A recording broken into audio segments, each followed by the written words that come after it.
한동안의 행간 시사평론가 김성환 씨 나오셨습니다. 어서 오세요. 네, 안녕하세요. 그러니까 우리가 이런 상상을 해보긴 하잖아요. 네, 맞아요. 저도 해본 적이 있어요. 도둑 딱 마주치면 난 어떻게 할까?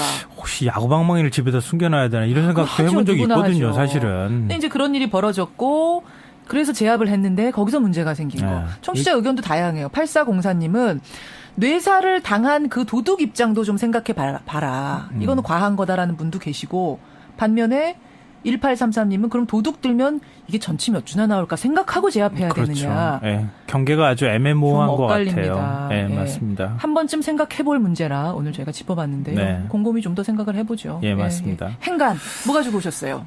말 많고 탈 많았던 국감이 오늘로 이제 끝나게 되는데요. 예. 그러면 이제 정치권에서 내년도 예산안 전쟁이 본격적으로 시작이 됩니다. 그죠. 하지만 이 새해 예산안 처리 시한이 문제인데요.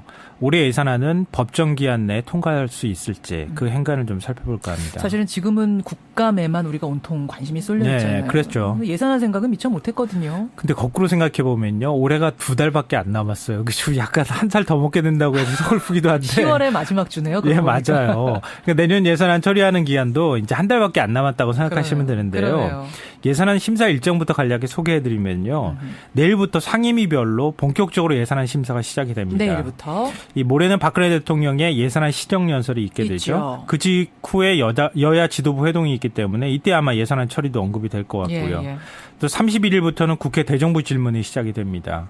그리고 다음 달 6일부터는 본격적인 예결특위가 가동이 돼서 예산안 심사에 착수를 하게 되고 다음 달 30일까지 본회의로 이 예산안을 다 넘겨줘야 합니다. 그 스케줄대로 본다면 심사 일정이 한 달 정도밖에 안 남았네요. 딱 한 달 남게 되는 건데요. 근데 넘어야 할 사안이 한두 개가 사실 아니죠.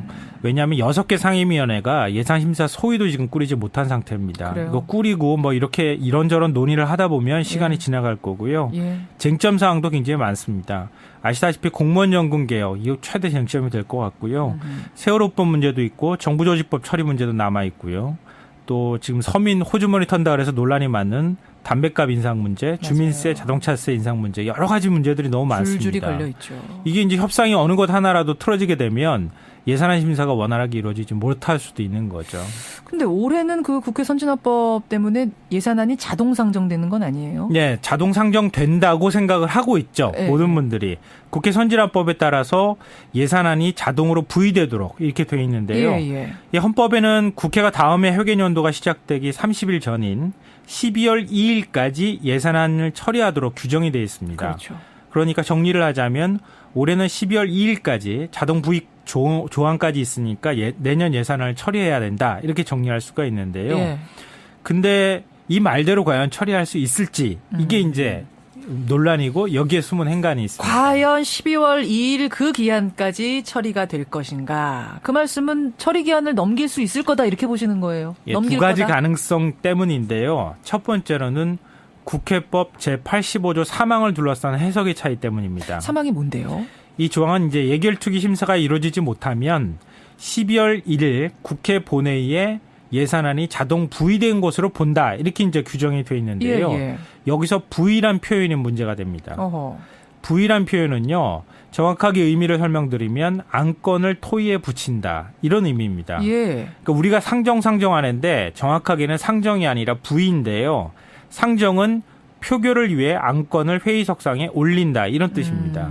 그러니까 예를 들면 지금 본회의에 91개 법안이 부의는 돼 있는데 상정은 되지 않고 있거든요. 그렇군요. 그러니까 본회의에 보낸다고 해서 곧바로 상정이 돼서 그게 표결로 넘어가는 게 아니라 일단 부의 절차가 들어가고 난 다음에 그 다음에 상정을 할지 말지 얘기를 하고 그리고 표결이 들어간다는 얘기입니다.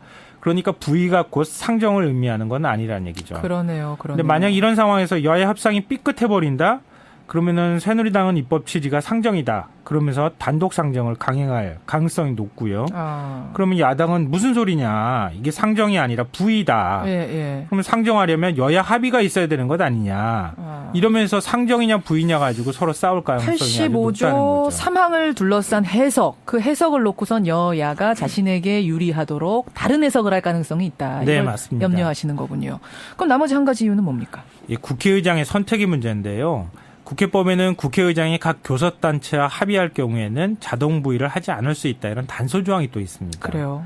그렇기 때문에 만약에 정의화 의장이 여야 합의를 그동안에 많이 강조해 왔잖아요. 예, 예. 그래서 여야 합의를 해서 가지고 오라. 이렇게 해버릴 경우에는 법정 기한을 넘길 가능성이 있는 거고요.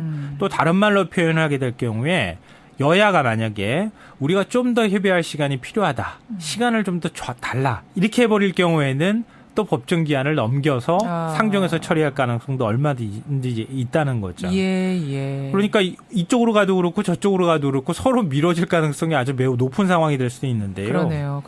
이런 법조항을 뭐 어떻게 만드느냐의 문제를 떠나서 작년에 이제 국회 선진화법 통과하고 난 다음에 선진화법이 위헌이니 아니니 여러 가지 논란들이 굉장히 많았잖아요. 그렇죠.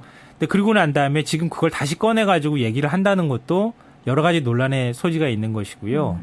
그 이전의 문제를 떠나서 국회가 법조항이 없어서 11년 동안 법정 시한을 넘겼던 건 아니잖아요, 사실은. 그렇긴 하네요, 생각해보니까. 날치기 처리하고 그리고 올해 같은 경우에는 1월 1일 넘겨서 지금 해를 넘겨가지고 예산안을 처리하는 이런 일도 벌어졌거든요. 맞아요. 근데 그건 아니기 때문에 예산안 처리 시한이 임박하면은 정치 쟁점 때문에 예산안을 처리하지 못하는 사태가 벌어질 가능성이 아주 높은 거죠. 그래놓고 마지막에 밀린 숙제하듯이 얼렁뚱땅 넘어가는 모습 우리가 한두 번 봤습니까? 맞습니다. 우리 어렸을 때 방학 숙제하는 것처럼 갑자기 밀린 숙제하는 것처럼 맞아요. 예산안 처리한다고 그래가지고 막 한바탕 소동을 벌이는데요. 그 와중에서 또 싸우면서 챙길 건 다 챙기는 자신의 민원, 지역구 민원 이런 거 다 예산안에 찔러 넣는 모습도 우리 많이 봤고요. 우리 쪽지 예산이라고 하잖아요. 서로 의원들이 우리 지역구 예산 더 많이 챙긴다고 쪽지 건네면서 예산안 맞아요. 처리하고 그리고 나중에 가면 더 흥미로운 게 그렇게 싸우다가 예산안 딱 처리하잖아요.